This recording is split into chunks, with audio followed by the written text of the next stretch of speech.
Hi everyone, this week we are discussing part-time workers and specifically requirements for individuals to be working full-time rather than on a part-time basis. Now that can arise in a number of different scenarios, one being simply that we have a part-time employee and we decide for whatever reason that role now needs to be delivered full-time. It might happen in the context of a redundancy or restructure exercise where we create roles that we determine are full-time. Or it might relate to the refusal of a flexible working request, so refusing somebody to go from full-time down to part-time hours. Now, in all of these scenarios, we need to be aware of the risk of an indirect sex discrimination claim. Statistically, female employees tend to bear the greater responsibility for children, and flexible working patterns and part-time working patterns tend to revolve around those childcare responsibilities. So rejecting a request to work part-time or to remain part-time can amount to indirect discrimination on the grounds of sex. That being that we've imposed a requirement for full-time work. That requirement has disadvantaged female employees because of those responsibilities. Now, in those circumstances, an employee does not automatically succeed with a claim.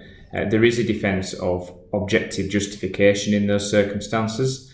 Typically a tribunal will look at whether treatment is potentially discriminatory, so potentially it disadvantages, in this case, female employees more than male employees.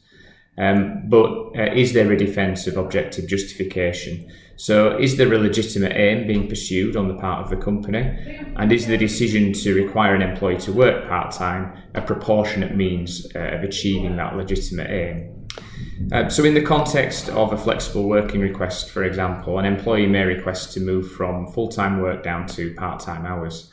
There is a statutory procedure that needs to be adopted to determine whether or not a request can be accepted, and there are a number of statutory grounds on which that request can be refused. So, for example, if there is an inability to meet customer demand as a result of the request, if there's a detrimental impact on quality or performance, or an insufficiency of work at a time the employee proposes to work, they can be grounds for turning down a request, and the employer will tick the box to say, yes, we've complied with the flexible working procedure.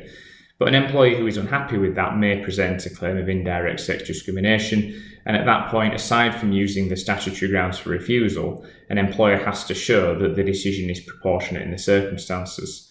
So this highlights the need for employers to gather as much evidence as possible to demonstrate that there are sound business reasons why that request should be rejected.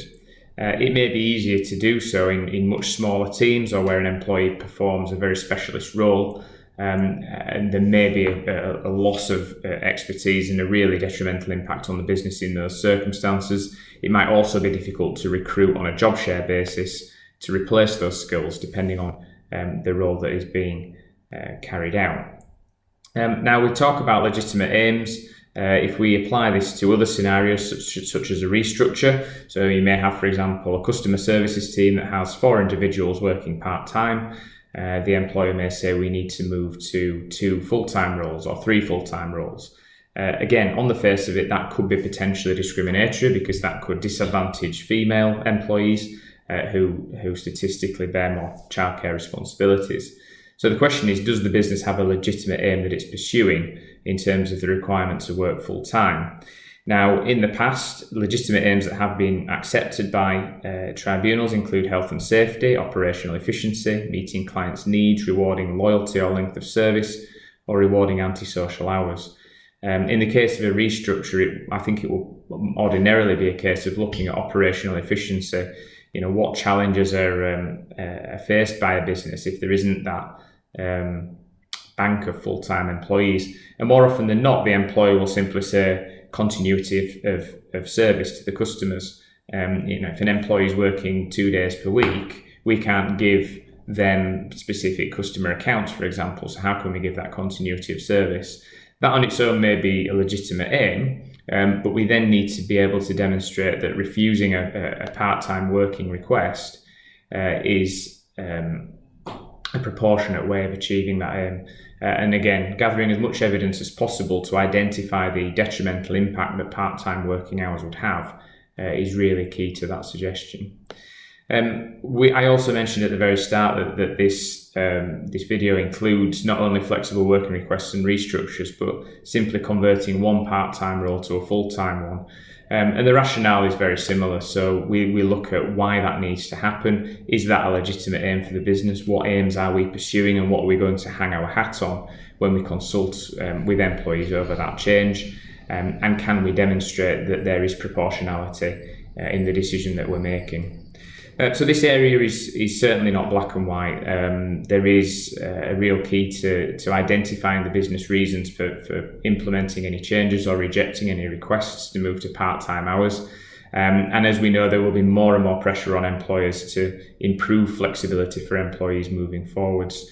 The additional piece of advice is to try and agree alternatives. So there may be a flexible working pattern or some sort of part-time working arrangement that will work. And that can certainly be proposed during any process. If you need any advice on this very complex area, please do get in touch. Visit the website chadwicklawrence.co.uk or email employmenthub@chadlaw.co.uk. Thank you.